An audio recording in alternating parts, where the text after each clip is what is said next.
So I own a company and I've got two assistants who, by coincidence, are both lesbian. So if you thought, hey, this guy looks like he was dressed by two lesbians, you were right.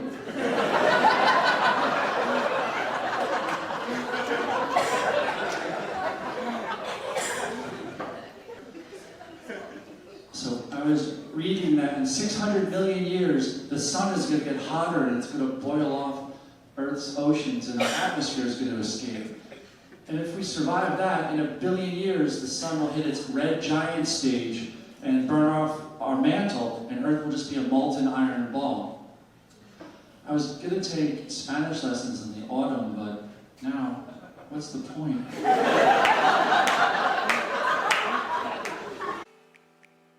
Welcome to Leading with Curiosity. Command and control leadership is dead.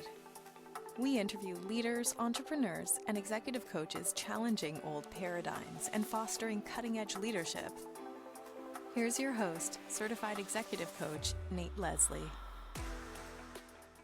The definition of courage is to have fear and to do it anyway. My guest today probably knows a little bit about what I'm talking about. He's a 30-year New York City CEO in the finance sector by day, stand-up comedian by night. I've been watching his comedy. He's dry, witty, and quite frankly, it's hilarious. Every time I watch it, I see more. Greg Hold, founder and CEO of Hold Brothers Capital. Welcome to the show. Thanks, Nate. It's a pleasure to be here. Let's start with the comedy and work from there. How's it served you professionally? Comedy has given me the confidence to deal with people and communicate effectively. You learn a lot of the nuance of communication, using a voice or intonation or an act out, or using a paucity of words. Comedians are good at getting across important points with very few words. I run that Wall Street firm during the day, and at night I'm a comedian, and I've been looking for some kind of role model. But everyone who's ever had a serious pursuit in the daytime and tried to be an entertainer at night has been notorious. So there's L. Ron Hubbard.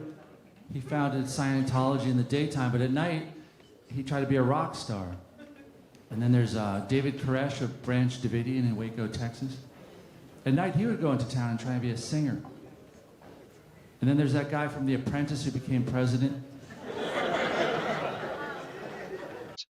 And it's taught me to read a room and assess people. And it's also taught me that on stage and in business, you could lose a room with a small mistake.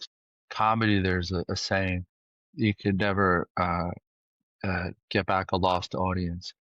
And so a small little mistake could lose an audience, and that's to be avoided. It translates to business as well. I've noticed about your work that you say almost as few words as possible, and you say a whole bunch. You're making these big sort of social commentaries with just a few words.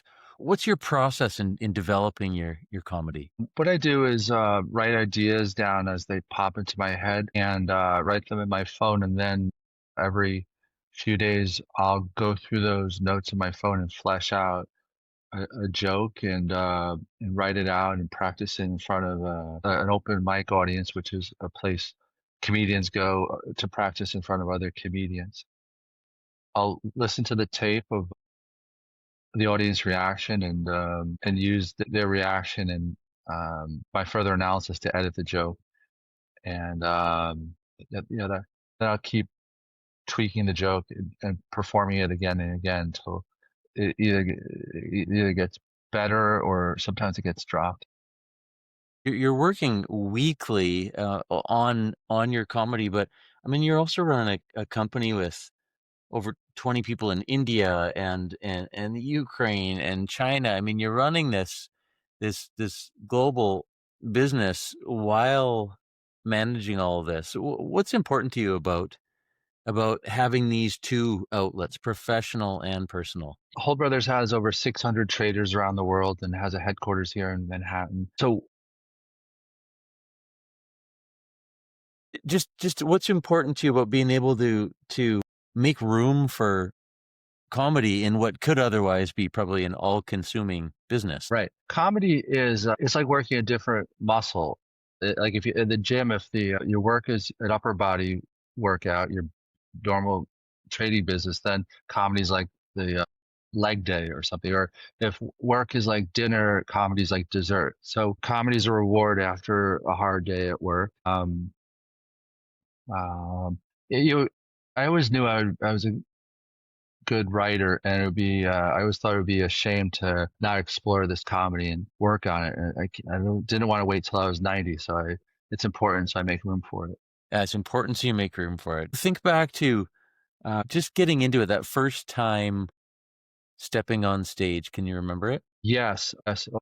While I heavily began comedy like 13 years ago, I did take a class years before that. And I remember the first time on stage, the audience, when they laughed, it's like they held me in their hands. And I literally don't know if I could have gone out with my set if I got a negative reaction. So I got lucky with that very first audience that they liked it. And had they not, I might have just walked off stage. You've talked about taking class over and over again as a comedian.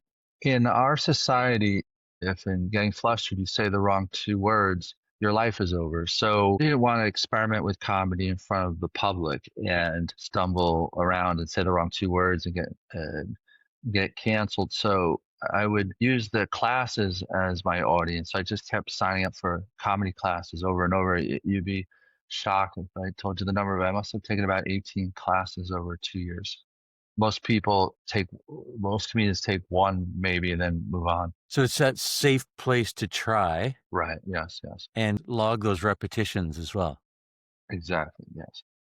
Hey, did you guys read that article that people with giant heads like mine, we have a lower chance of Alzheimer's disease? So finally some good news for me. But now what am I supposed to do? Show that article to ladies at parties? Like, ma'am, you wouldn't say I'm the most handsome man you've ever met in your life, right? Could I interest you in an article on the benefits of men with giant heads? Now what do you think?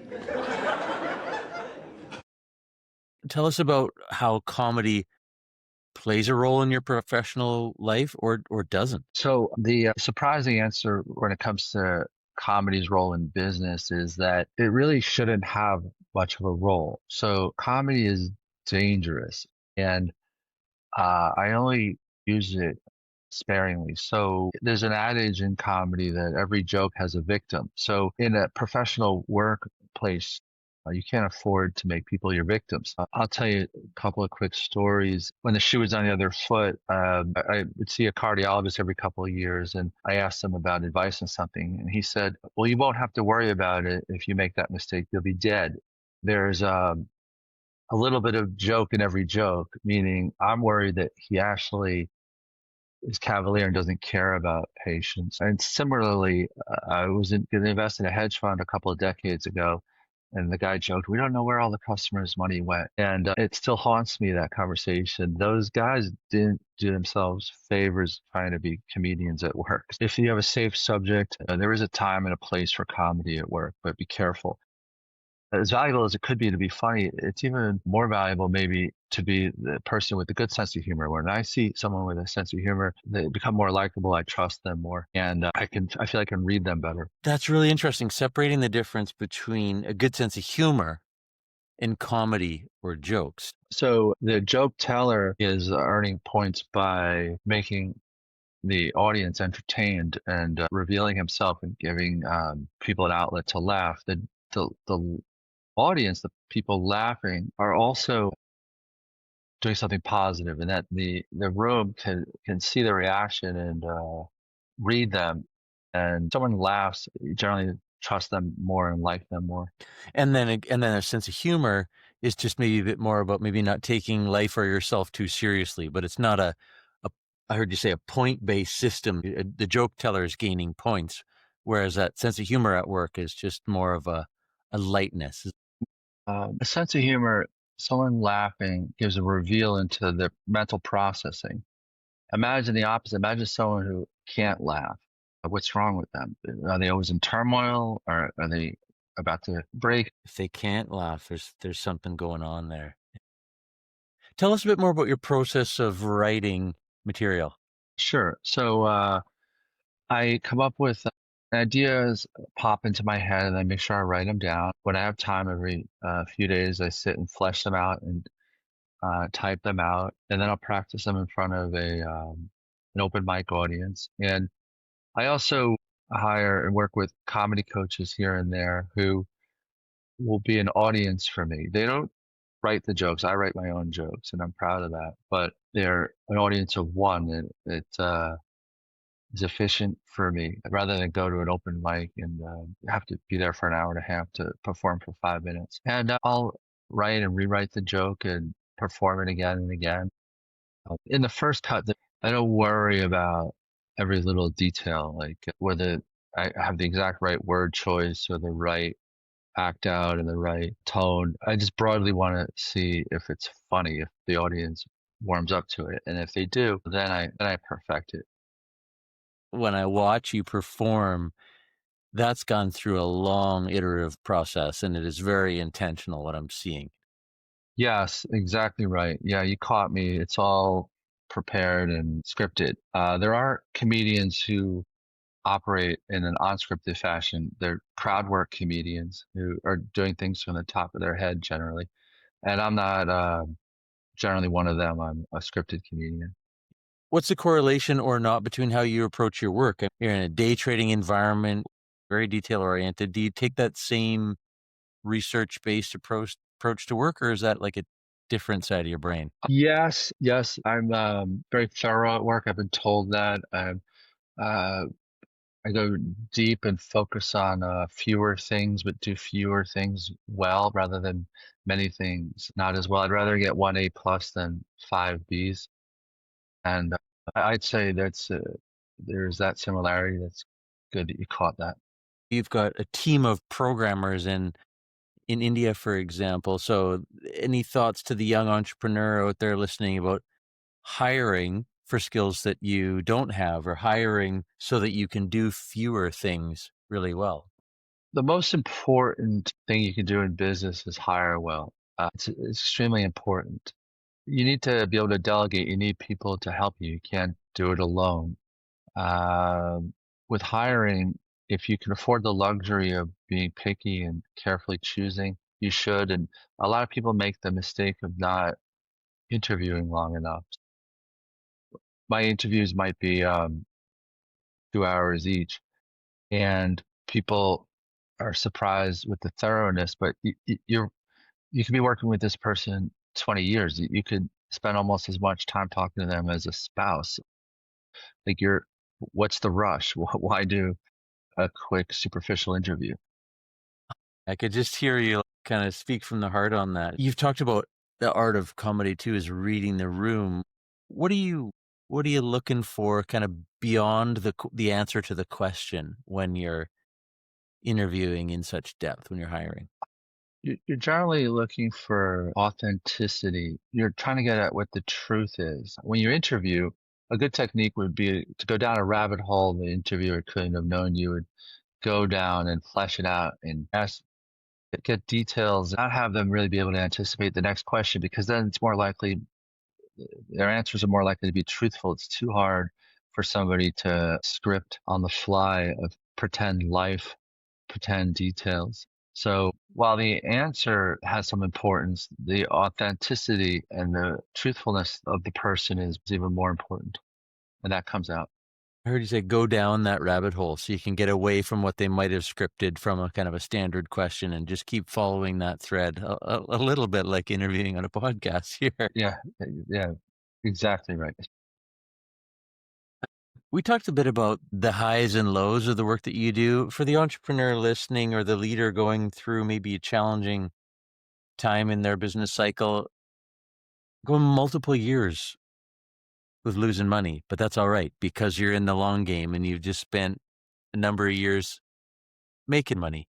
Tell us about that patience and thoroughness that you bring to that professional approach. Right. It's an old cliche, but it is true. It's an immutable law of the universe to believe in yourself. Um, for instance, my company has had various crises over the decades, the 32 years we've been in business. And there's one where we lost money, let's see, 2010, 11, 12, and 13, 4 years in a row. And people would ask, I remember about the results, and they just couldn't understand, well, why are you running a business that loses money? Yeah, because it's going to make money. Because then we had 9 years in a row of success of profits. So I knew I'd been there, done that. I knew I was still in my prime. My brain is at its peak, and I had won so many times and had my company, my team had so many conquests. I knew that it was just a matter of when. It wasn't a matter of if. So believe in yourself. You live by that with your comedy as well. You get up on stage. Not everyone's a home run. You get back up the next day. And in mental performance, they call that seeding, where you tell yourself you're heading up on stage. I've been here before. I've done this. I know what I'm doing. In the business context, we've had 9 years of success. I believe we know what we're doing. And you just got to get back on stage, one foot in front of the other. Right. That's a good analysis. Right. With comedy too, if you have an off night, at a certain point after 13 years, it doesn't bug you at all because you can have an off audience, or maybe you didn't get enough sleep that night, or you stumbled.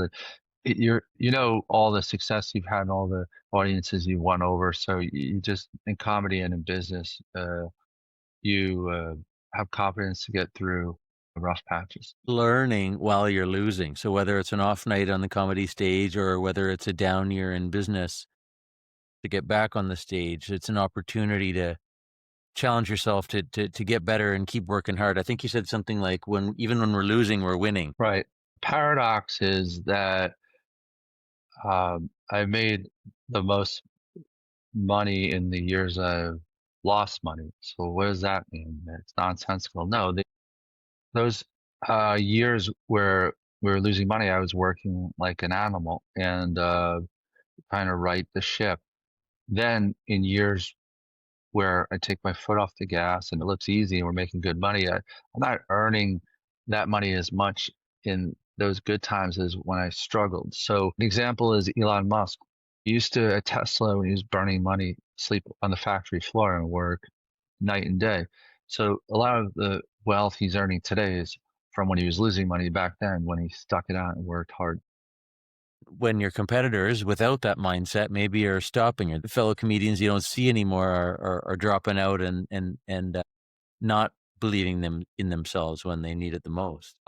That's true. I remember early on seeing people who dropped out too early in classes, but actually comedy is an exception to this rule in that because there are so few spots for so many people who tried, I can't tell you if 1 million Americans have ever done an open mic or 2 million, but we know that there are a few dozen wealthy comedians in the United States. So comedy is the exception in that there's so many who hang on to be one of those few dozen.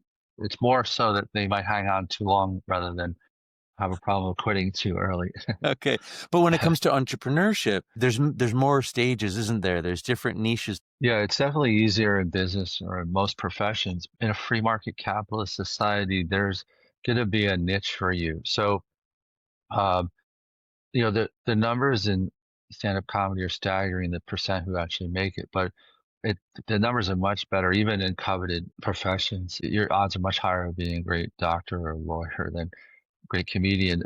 But importantly, in business, it's not binary fail, succeed. You can retool and you can do a temporary retreat and reevaluate and come at it in a different way so that you can find a place in the market for your unique skills and abilities and uh, recalibrate and uh, transform into what you're best suited for.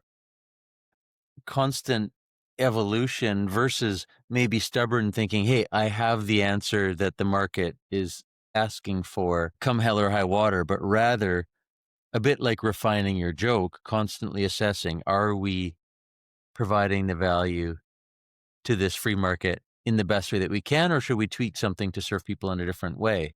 Uh, well, it could be your offering to the marketplace, but I also mean it with respect to your own skill sets and the kind of business you choose. So if you're a small business owner like me, I'm not the uh, world's greatest salesperson, so I'm not doing much business development, and so business development isn't an important facet of my business. So I'm not don't like to kick myself, but while I have a number of strengths in business and very very advanced abilities, I know where I'm weak, and I developed a business to not rely on those weaknesses. Back to doing fewer things well.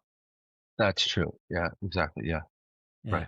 And yeah, and to focusing on what you're good at. Greg, I have never interviewed a comedian slash entrepreneur who's been at it for over 3 decades in 2 very competitive industries. It's been a pleasure to find the thread and the commonalities between both, and I've really enjoyed watching your comedy. Where on both sides, where can people find you who might be interested in what you offer? My company website is hold.com. So just the 4-letter word hold, my last name.com. And my comedy Instagram is a good place to look at my upcoming shows. It's at gregoryfhold.com, GREGORYFHOLD.com. I also have a comedy webpage, gregoryhold.com. We will link to those in the show notes, and I'll be sure to track you down the next time I'm in New York City looking for a few laughs. Thanks for your time. Excellent. It was a pleasure today, Nate. I enjoyed it. Thanks for listening to Leading with Curiosity.